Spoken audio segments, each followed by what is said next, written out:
What's going on, YouTube? It's your boy Dermy Wormy, and last week over at Disney, it was not a good week. Actually, it's not been a good year for Disney all around, and especially for CEO Bob Iger. And I know this is from Bleeding Fool, but just follow here because we're gonna follow this all through. Bob Iger admits that woke Disney is going broke, but accepts no blame. This comes from that whole the ad revenue meeting from last week, and which, well, you know, the greatest Elon Musk quote ever came about. F you Disney, F you Bob Iger, you know, all that. You then had Bob Iger try to explain away the issues of the Marvels, and then get backlash from your woke side. Even the Mary Sue even comes out and gives you backlash. Bob, Disney CEO Bob Iger has the worst take on the Marvels box office debacle. He blamed both COVID and the lack of executive overview and everything like that. Executives actually watching over it, and you can't really say that when this is a movie done by the first black female ever. Remember that this was the largest movie ever done by a female black woman's. Oh, you can't say bad things about that, Bob Iger, now can you? Oh no, you can't. You also had a massive Disney Plus cancellation go through. They lost potentially to hundreds of thousands of subscribers over the last week, especially due to the boycotts that are affecting X as of right now. Well, now you got some more news, and my God, I think there's some shakeups coming to Disney here soon, and there's a Disney civil war going on. Civil war. Take your shots for all you Tim Pool fans out there. Disney claims proxy fight driven by vendetta from ousted Marvel mogul. That's right.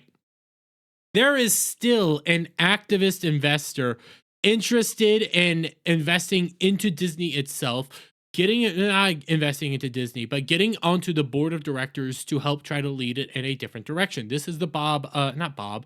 This is the, what was this? Nelson Peltz. Nelson Peltz, the activist investor, trying to get on the board to help steer Disney away from its current trajectory and try to help make it more profitable. He has a hell of a time on it. It doesn't help that Bob Iger basically is the head of the actual executive the board, I believe, of Disney still. At least at one point he was. The majority of the board is all in lockstep with Bob Iger. So Nelson Peltz has a huge fight ahead of him, but he has a plan. He has a serious plan, and I think it's worth talking about. Disney will have to deal with a new proxy fight as activist investor Nelson Peltz will seek board seat at the company. Peltz Tryon Partners said Thursday morning that having not received a warm welcome from Disney's board of directors or from CEO Bob Iger, Tryon intends to take our case for change directly to the shareholders. That's right. You know, the people that actually have a bunch of money staked in Disney that actually get profits or lose money if Disney does good or bad, you know, those people, the people that actually own shares in the company, yeah, taking it to them is going to be probably more effective than dealing with the board themselves. The shareholders, but there is a downside. A lot of the shareholders end up kind of getting buttered up by Disney because similar to what just happened at the last shareholders meeting at the end of the fiscal year, the stock slightly went up. So the shareholders thought, hey, maybe we're on an uptick. But the thing is, in the grand scheme of things, it's not that high up by comparison. Disney's next shareholder meeting will take place in the spring. Tryon said that it spoke with Iger this week, and that Disney extended an offer for Tryon to meet with its board of directors. However, the board also said that it would not extend an offer for Peltz to join it as a director. The news comes a day after Disney named 2 new members to its board. So instead of naming Peltz to their board, a guy who's actually had a record of helping steer companies back into essentially the black, you know, being profitable and doing good again. Yeah, instead of doing that, they named 2 new individuals to the board that are aligned with them 110%. But you come down here to what Tyrion actually said.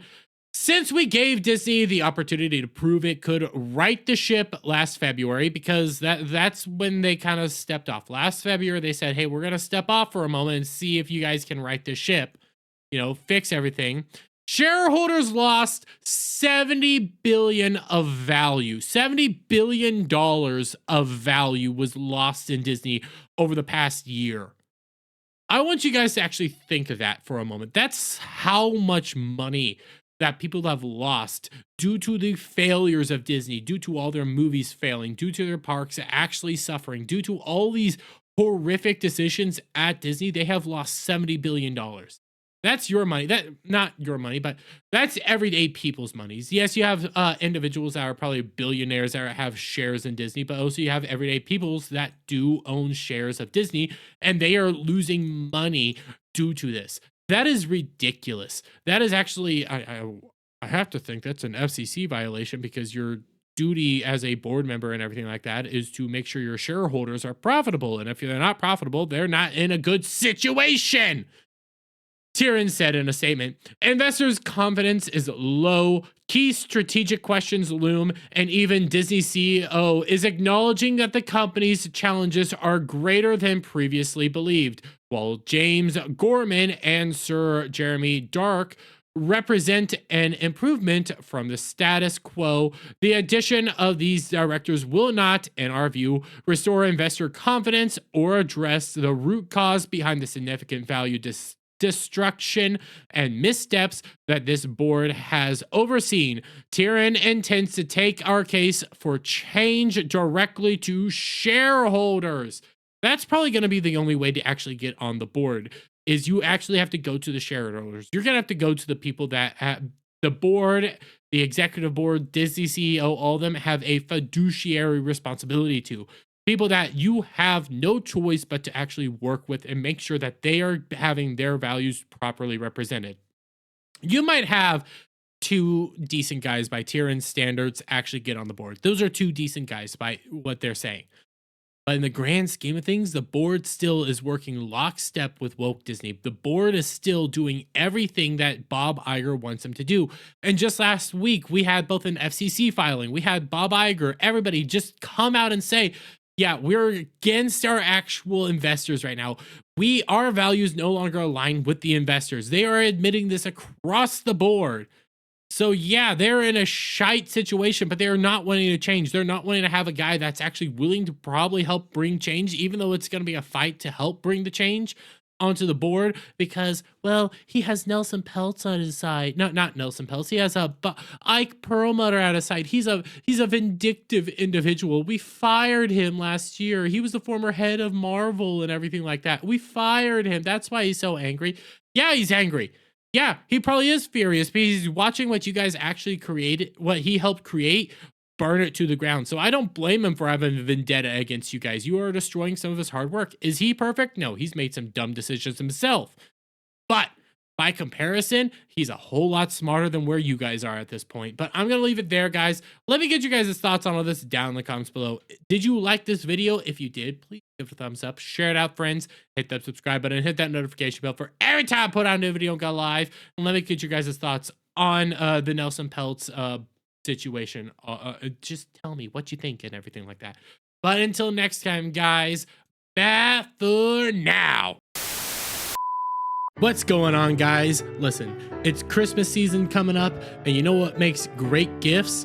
That's right, Coffee Brand Coffee. Coffee Brand Coffee makes wonderful gifts, and guess what? They don't just have great coffees, teas, and cocos. They also got gear, they got K-cups, and also they got wonderful gift boxes. Gift boxes that include all sorts of wonderful great goodies. You got chocolate covered coffee beans, raspberry yogurt pretzel twists, sea salt milk chocolates, caramel. You got chocolate covered coffee beans, peppermint hot cocoa, spicy and sweet treat mixes, kettle corn pop, premium vacuum travel tumblers, and all sorts of wonderful great stuff that you can get at Coffee Brand Coffee. And these make great Christmas gifts. So guys, please check out coffeebrandcoffee.com and use promo code BACKTACO at checkout to get 10% off your purchase. That's coffeebrandcoffee.com, promo code BACKTACO.